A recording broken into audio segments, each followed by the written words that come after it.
ஒற்றை புள்ளி மக்களாட்சி. இந்த கட்டுரை இந்த நாளிலே தினமணி தமிழ் நாளிதழிலே பழனித்துறை பேராசிரியர் அவர்களால் எழுதப்பட்டு வந்துள்ளது. மிகவும் அருமையான கட்டுரையாக இருப்பதனாலே அதை நான் தமிழிலே வாசிக்கிறேன். இதை எழுதிய ஐயா பேராசிரியர் பழனித்துறை அவர்களுக்கும் இதை வெளியிட்ட தினமணி தமிழ் நாளிதழுக்கும் நன்றி சொல்லுகிறேன். ஒற்றை புள்ளி மக்களாட்சி. இந்திய சமூகத்தை நாம் புரிந்து கொள்வது கடினமானது. அது ஒரு புதிர் என்று 30 ஆண்டுகள் இந்தியாவை ஆய்வு செய்த மைரோன் வெய்னர் எழுதினார். ஆனால் இந்திய மக்களாட்சியை அவர் வெகுவாக பாராட்டினார். அவர் மட்டுமல்ல, அவரை போன்ற பல வெளிநாட்டு அறிஞர்களும் பாராட்டினார்கள். இந்தியாவில் மக்களாட்சி என்பதே 5 ஆண்டுகளுக்கு ஒருமுறை தேர்தல் நடத்துவதுதான். அடுத்து வெற்றி பெற்ற கட்சி ஆட்சி அமைத்து விடுகிறது. இதுவே இந்தியாவில் மிகப்பெரிய மக்களாட்சி செயலாக பார்க்க வேண்டும் எனவும் அவர்கள் எழுதினார்கள். காரணம், இந்தியாவில் மக்களாட்சி கூறுகள் பரவி வளர்வதற்கான எந்த சமூக சூழலும் இல்லை என்பதை மேற்கத்திய அறிஞர்கள் மீண்டும் மீண்டும் எடுத்து காட்டிக்கொண்டே இருந்தார்கள். தேர்தல் என்ற ஒற்றை புள்ளியில்தான் இந்திய மக்களாட்சி சுழல்கிறது. அதை விட்டு மக்களாட்சியை நகர்த்தும் வல்லமை இந்திய அரசியல் கட்சிகளுக்கு இல்லை என்பதை படம் பிடித்து காண்பித்தார்கள் இந்த ஆய்வாளர்கள். இந்திய தலைமை தேர்தல் ஆணையராக TN சேஷன் இருந்தபோது அப்போதைய பிரதமர் ராஜீவ்காந்தி உள்ளாட்சி தேர்தலையும் உங்கள் ஆணையமே நடத்த வேண்டும், உள்ளாட்சியையும் அரசாங்கமாக மாற்றப் போகிறோம் என்று கேட்டார். அதற்கு TN சேஷன் அளித்த பதில், இந்தியாவில் சட்டப்பேரவை நாடாளுமன்ற உறுப்பினர் பதவிகள் மொத்தம் 5000க்குள் தான் உள்ளன. அந்த பதவிகளுக்கான தேர்தலையே முறையாக நடத்த இந்த நாட்டின் அரசியல் கட்சிகளுடன் நான் போராட வேண்டியுள்ளது. அவ்வளவு முறையற்ற மக்களாட்சி பண்பற்ற செயல்களை அரசியல் கட்சிகள் செய்கின்றன. இவற்றை என்னால் சமாளிக்க முடியவில்லை. இந்த சூழலில் லட்சக்கணக்கில் உள்ளாட்சி பிரதிநிதிகளை தேர்ந்தெடுக்கும் பொறுப்புகளையும் இந்த ஆணையமே செய்ய வேண்டும் என்றால் தேர்தல் என்பதை நம் அரசியல் கட்சிகளும் மக்களும் நகைப்புக்குள்ளாக்கி விடுவார்கள். எனவே இதை இந்திய தேர்தல் ஆணையம் செய்ய இயலாது என்று மறுத்துவிட்டார். இதன் விளைவாகத்தான் மாநில தேர்தல் ஆணையம் என்ற ஒரு அமைப்பு மாநிலங்களில் உருவாக்கப்பட்டது. மக்களாட்சியின் திறவுகோல் என்பது மக்களின் வாக்குகள் மூலம் நடத்தப்படும் தேர்தல்தான். அதை தந்தது மக்கள் பிரதிநிதித்துவ சட்டம்தான். மக்களின் அரசியல் சமத்துவத்தையும் நீதியையும் நிலைநாட்டியதும் அந்த சட்டம்தான். அந்த சமத்துவம், நீதி என்பது ஓர் அடிப்படை உரிமை. அந்த உரிமையை வென்றெடுக்கவே மக்கள் இன்று வரை கடினமாக போராட வேண்டியிருக்கிறது. ஒருமுறை உத்தரப்பிரதேசத்தில் பொது தேர்தல் முடிந்து வாக்குகளை எண்ணி முடிவுகளை அறிவித்த போது ஒரு கட்சியின் தலைவர் முதலில் நன்றி தெரிவித்தது தேர்தல் ஆணையத்துக்கும் அதன் ஆணையருக்கும் தான். அதற்கான காரணத்தையும் அவரே தெரிவித்தார். இதுவரை ஒரு சமூகத்தினர் வாக்குரிமையை செலுத்த இயலாமல் ஆதிக்க சமூகங்களால் தடுக்கப்பட்டனர். அதை பற்றி எந்த அரசியல் கட்சியும் கவலைப்படவில்லை. ஆனால் இந்த முறை தேர்தல் ஆணையத்தின் கண்டிப்பான துணிவான செயல்பாடுகளால் அந்த ஒடுக்கப்பட்ட மக்களால் வாக்களிக்க முடிந்தது. ஆகையால் நாங்கள் வெற்றி பெற்றோம் என்று விளக்கினார். இந்த தவறுகளை செய்தது யார்? அரசியல் கட்சிகள் தானே.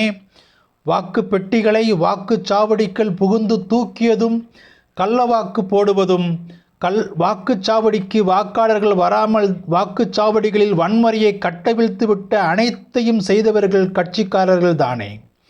இதற்கு தேவையான வன்முறை கும்பல்களை தன்னகத்தை கொண்டு செயல்படுத்த முனைந்து இன்றைக்கு 53 விழுக்காடு குற்றப்பின்னணி கொண்டவர்களை நாடாளுமன்றத்திற்கும் சட்டப்பேரவைகளுக்கும் கட்சிகள் மூலமாக அனுப்பியதும் நம் அரசியல் கட்சிகள் தானே.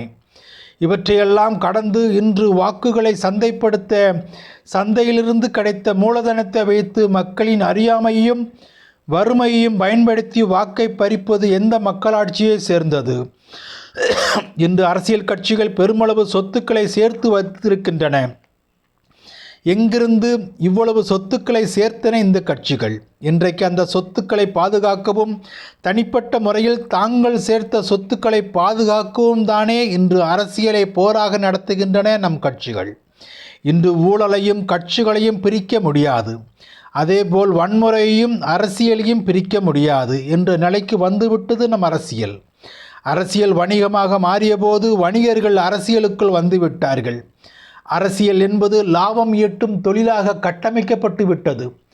உலகமய பொருளாதாரம், தனியார் மயம், தாராளமயம் வந்த பிறகு கொள்கை, கோட்பாடு, அறம் அனைத்தையும் காற்றில் பறக்க விட்டு விட்டன நம் கட்சிகள்.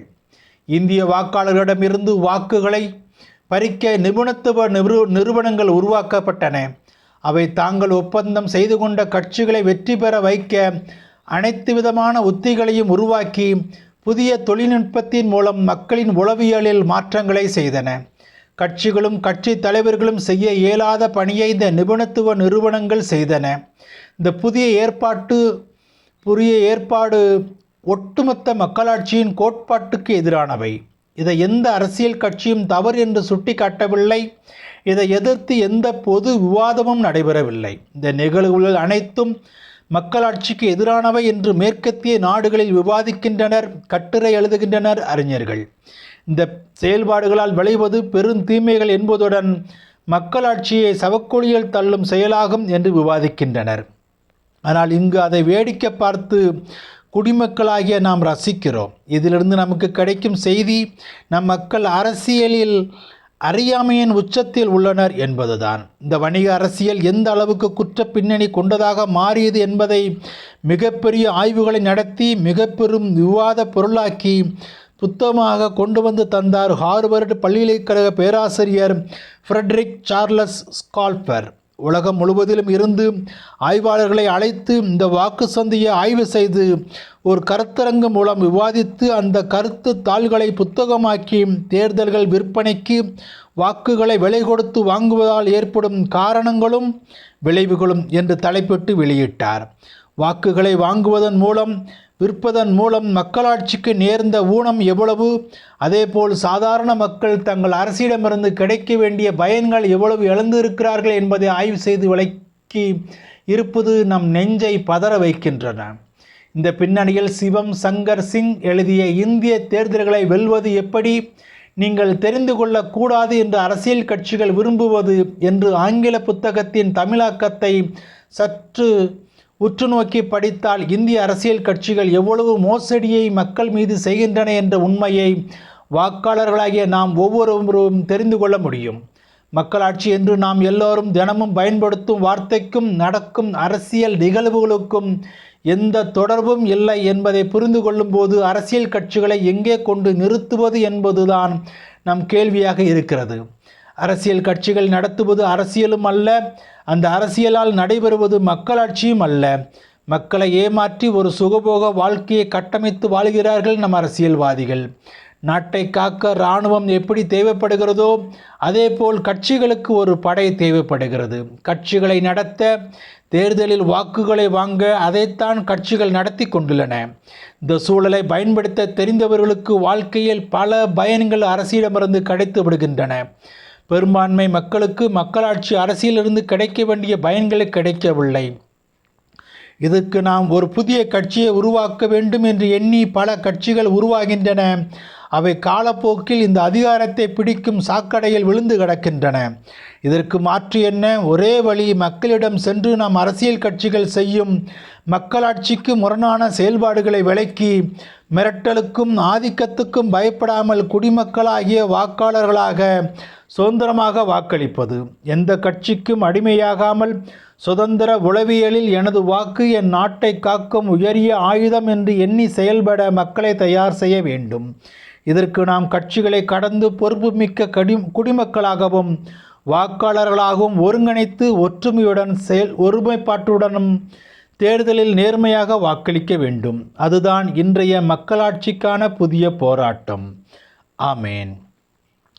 இவைகளை குறித்து பரிசுத்த வேதாகமம் என்ன சொல்கிறது என்று பார்ப்போம். நீதிமொழிகள் 29 அதிகாரம் 12 வசனம். அதிபதியானவன், அதாவது அரசாங்கமானது, ஆளுங்கட்சியானது பொய்களுக்கு செவி கொடுத்தால் அவன் ஊழியக்காரர், அதாவது நிர்வாகங்கள் எல்லாம் யாவரும் துன்மார்க்கர் ஆவார்கள்.